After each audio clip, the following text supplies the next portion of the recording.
One rank one pension को लेकर यहाँ पे लोग प्रदर्शन कर रहे हैं। आइए हम लोग जानते हैं ये डिमांड को लेकर। और मुझे आप प्रदर्शन कर रहे हैं, क्या मांगे हैं? हमारी एक ही मांग है कि वन रैंक वन पेंशन जल्दी से जल्दी लागू किया जाए। जो मोदी सरकार ने हमें भयभीत में डाला हुआ है, पहले हमारे वोट बटोर लिए हैं, अभी हमें बेवकूफ़ बना रहे हैं कि ये तो बहुत उलझा हुआ मामला है, जबकि कुछ उलझा हुआ नहीं है, सुलझा हुआ मामला है। अभी ये बहुत मोदी साहब अपने दिल की बात तो कह देते हैं, अपने मन की बात कह देते हैं, हमारे दिल की बात कौन सुनेगा।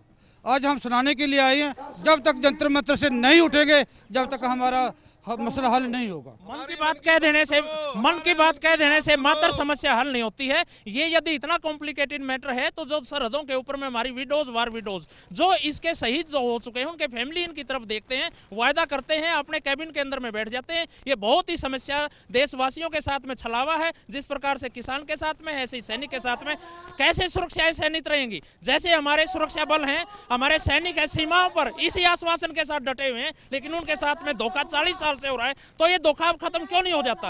आज क्यों जरूरत पड़ी हमें यहाँ पर आकर के अपना अधिकार मांगने की? ये देश हमारे ऊपर, ये सरकार हमारे ऊपर मेहरबानी नहीं कर रही है। ये सैनिकों का हक है जो मान सम्मान के साथ दिया जाना चाहिए, उनको मांगने की जरूरत नहीं पड़नी चाहिए। सुप्रीम कोर्ट ऑफ इंडिया ये फैसला दे चुकी है कि सैनिकों को अपना हक मांगा नहीं जाए, सरकार को खुद दिया जाना चाहिए। शर्म आनी चाहिए, देश को डूब मरना चाहिए इन शासकों को, चाहे कांग्रेस की सरकार है, भारतीय जनता पार्टी की सरकार है। केवल सेंटिमेंट को कैश किया गया है, धोखा दिया गया है इनके विचारों के साथ में। हम ये मांग करते हैं भारत माता की।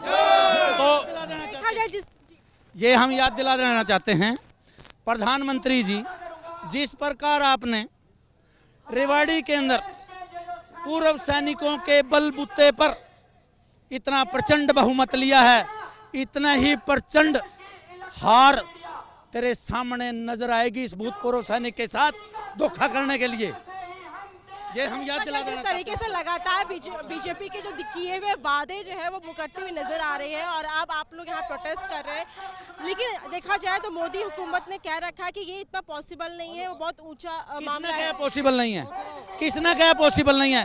जब मेरे देश का जवान दूसरे देश में जाकर के आतंकवादी को मार सकता है तो हम वो इतना पेचीदा चीज होती है, बशर्ते सरकार की इच्छा शक्ति अगर सरकार की इच्छा शक्ति है तो ये हर मसला भी पॉसिबल है। इच्छा शक्ति के बगैर में ही ये उलझा हुआ मामला कह करके केवल एक धोखा है, छलावा है। और इन प्रकार के लोगों के साथ में हमें बड़ा खेद के साथ कहना पड़ता है कि इन शहीदों के लिए, इन वेटरन के लिए ये एक बहुत बड़ा धोखा है।